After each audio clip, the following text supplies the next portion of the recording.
विरोध एक शोषित वर्ग का, आवाज अन्याय के खिलाफ, कोशिश सिस्टम को सुधारने की। शायद कुछ इसी तरह देखा जाना चाहिए इंडियन रेसलर्स का विरोध प्रदर्शन रेसलिंग फेडरेशन ऑफ इंडिया के प्रेसिडेंट बृजभूषण सिंह के खिलाफ सेक्सुअल हैरेसमेंट को लेकर। हेलो एवरीवन, स्वागत है आपका हमारे YouTube channel the inside box में। हम ऐसे ही करंट टॉपिक्स पर वीडियो बनाते हैं। हमें मोटिवेट करने के लिए आप हमारे चैनल को सब्सक्राइब करें, वीडियो लाइक करें और शेयर करें। आज की इस वीडियो में हम इंडिया में चल रहे रेसलर्स प्रोटेस्ट को एक दूसरे एंगल से देखने की कोशिश करेंगे। अभी तक की कहानी कुछ ऐसे है कि 18 जनवरी 2023 को इंडियन रेसलर्स WFI यानी रेसलिंग फेडरेशन ऑफ इंडिया के प्रेसिडेंट बृजभूषण सिंह और कोचेस के खिलाफ प्रोटेस्ट स्टार्ट करते हैं। उनका आरोप है कि फीमेल रेसलर्स का सेक्सुअल हैरेसमेंट हुआ है और रेसलर्स चाहते हैं कि सरकार इसकी जांच करे और बीबी सिंह को WFI प्रेसिडेंट पोस्ट से हटाए। स्पोर्ट्स मिनिस्ट्री आगे आती है और रेसलर्स को अश्योर करती है कि एक कमेटी इस केस को इन्वेस्टिगेट करेगी और कमेटी की रिपोर्ट आने के बाद ही आरोपियों के खिलाफ एक्शन लिया जाएगा। ये एश्योरेंस मिलने के बाद रेसलर्स अपना प्रोटेस्ट खत्म करते हैं। 23 जनवरी 2023 एक कमेटी बनती है जिसको female boxing champion Mary Kom lead करती हैं। कमेटी 5 अप्रैल को अपनी रिपोर्ट देती है जिसे सरकार पब्लिक नहीं करती। रिपोर्ट आने के बाद बीबी सिंह के खिलाफ कोई आरोप साबित नहीं होते और उन्हें क्लीन चिट मिल जाती है। 23 अप्रैल 2023 प्रोटेस्ट फिर से स्टार्ट होता है। रेसलर्स का आरोप है कि सरकार आरोपियों को बचाने की कोशिश कर रही है क्योंकि बीबी सिंह बीजेपी से MP हैं और केंद्र में भी बीजेपी की सरकार है। सरकार के दबाव में आकर ही दिल्ली पुलिस आरोपियों के खिलाफ FIR भी दर्ज नहीं कर रही।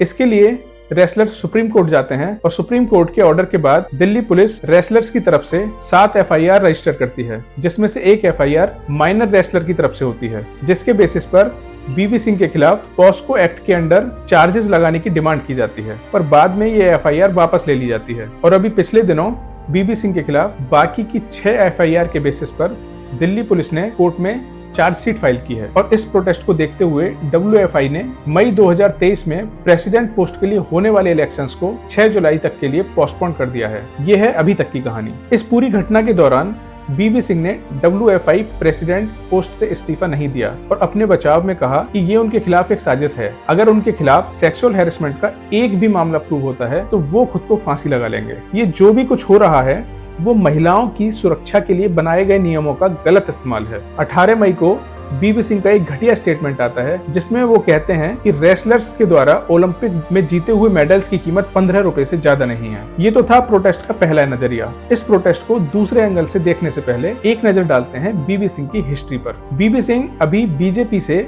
यूपी की केसरगंज सीट से MP हैं। 1991 से 2008 तक बीजेपी में रहे। 2008 में बीजेपी ने उन्हें संसद में विश्वास मत के दौरान क्रॉस वोटिंग करने के चलते पार्टी से बाहर कर दिया और 2008 में उन्होंने समाजवादी पार्टी ज्वाइन करी और इसी दौरान वो WFI के प्रेसिडेंट बने। 2014 में फिर से बीजेपी ज्वाइन की। क्रिमिनल बैकग्राउंड भी काफी मजबूत है इनका। हत्या, चोरी, डकैती, मारपीट जैसे 38 मामले दर्ज हैं इनके खिलाफ। टाडा भी लग चुका है। बाबरी मस्जिद केस में मेन आरोपी रहे हैं और जेल भी जा चुके हैं। एक इंटरव्यू के दौरान इन्होंने कबूल किया है कि इन्होंने एक मर्डर भी किया है, पर फिर भी हमारा सिस्टम इनका कुछ नहीं उखाड़ पाया। हमारे देश में ऐसे लोगों को बाहुबली कहा जाता है। मतलब काफी शर्म की बात है ये, पर अब क्या करें, है तो है। वैसे एक नेता का हमारे देश में ऐसा बैकग्राउंड होना कोई नई बात नहीं है। खैर, मुद्दे पर आते हैं।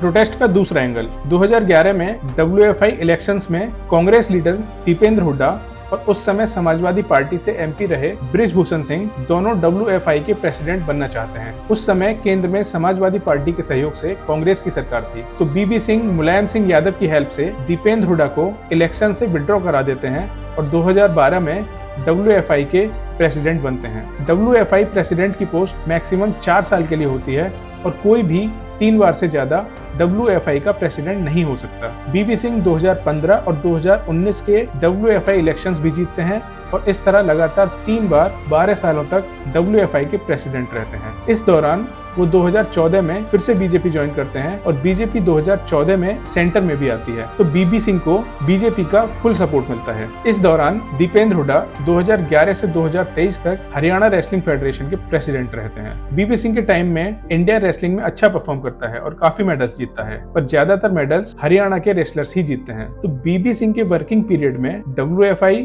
और हरियाणा रेसलिंग फेडरेशन के बीच हमेशा एक टेंशन वाला माहौल रहा। दोनों के प्रेसिडेंट्स में सो कॉल्ड कोल्ड वॉर जैसी सी स्थिति रही। इंडियन रेसलिंग अच्छा तो कर रही थी, पर हरियाणा के रेसलर्स की बदौलत WFI और हरियाणा रेसलिंग के बीच ये टेंशन वाली सिचुएशन और बढ़ जाती है जब WFI नवंबर 2021 में नए सिलेक्शन रूल लेके आती है, जिसके हिसाब से हर रेसलर को सिलेक्शन के लिए नेशनल्स खेलने ही होंगे और ट्रायल फेजेस को पास करना ही होगा, चाहे वो पहले से मेडल होल्डर हो या नहीं। इससे कोई फर्क नहीं पड़ता, जो कि सही भी है। देश को रिप्रेजेंट बेस्ट पर्सन करेगा, ना कि वो जिसकी हिस्ट्री अच्छी रही है। इसके अलावा WFI ने हर स्टेट का कोटा भी फिक्स कर दिया, जो कि गलत है। मतलब खेल में भी यदि रिजर्वेशन आ जाएगा तो बचेगा क्या। मेरे हिसाब से रूल का यह हिस्सा अपने पर्सनल एजेंडा को प्रूव करने के अलावा और कुछ नहीं है। तो जो होना चाहिए था वो हुआ भी। हरियाणा रेसलिंग फेडरेशन की तरफ से विरोध, पर WFI अपने नए नियमों पर अड़ा रहा।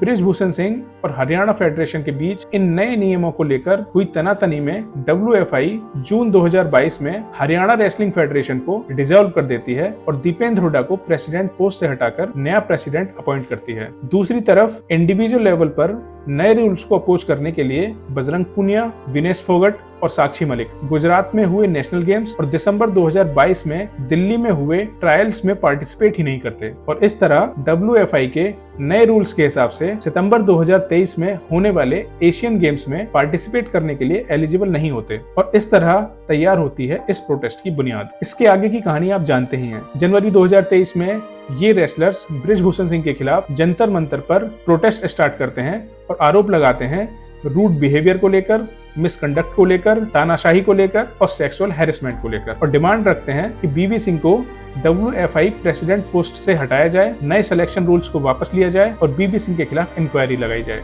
WFI प्रेसिडेंट के लिए अगले इलेक्शन मई 2023 में होने वाले थे और BB सिंह नियमों के हिसाब से अपने मैक्सिमम 3 टर्म पूरा कर चुके थे, तो वो इन इलेक्शंस में पार्टिसिपेट नहीं कर सकते थे। तो दीपेंद्र हुड्डा जी को भरोसा था कि इस बार WFI के प्रेसिडेंट वही बनेंगे। उफ, ये पुरानी मोहब्बत और 12 साल का इंतजार। पर अब हुड्डा जी को ये पता चलता है कि BB सिंह अपने बेटे के लिए WFI प्रेसिडेंट पोस्ट की प्लानिंग कर रहे हैं। बीजेपी से MP, बीजेपी सेंटर में दीपेंद्र हुड्डा जी को अपना सपना फिर से टूटता नजर आने लगता है। और इधर बजरंग पुनिया, विनेश फोगट और साक्षी मलिक बिना सिलेक्शन ट्रायल्स के एशियन गेम्स में खेलना चाहते हैं और दोनों केसेस में रास्ते का रोड़ा है BB सिंह। तो दोनों पार्टीज हाथ मिलाती हैं और अप्रैल 2023 में BB सिंह के खिलाफ फिर से प्रोटेस्ट स्टार्ट करते हैं और इस बार का मेन आरोप है सेक्सुअल हैरेसमेंट। 6 नए विक्टिम्स आते हैं, जिसमें से एक माइनर है। ये विक्टिम्स अभी तक नहीं थे। एजेंडा चेंज होता है, डिमांड चेंज होती है। इस प्रोटेस्ट के सक्सेसफुल होने से जिन 2 पार्टी को फायदा होने वाला है वो है दीपेंद्र हुड्डा, जिनको WFI का प्रेसिडेंट बनना है और जो ये सपना 2011 से देख रहे हैं, और रेसलर्स जिन्हें बिना सिलेक्शन ट्रायल्स के एशियन गेम्स खेलने। पहले एंगल से अगर हम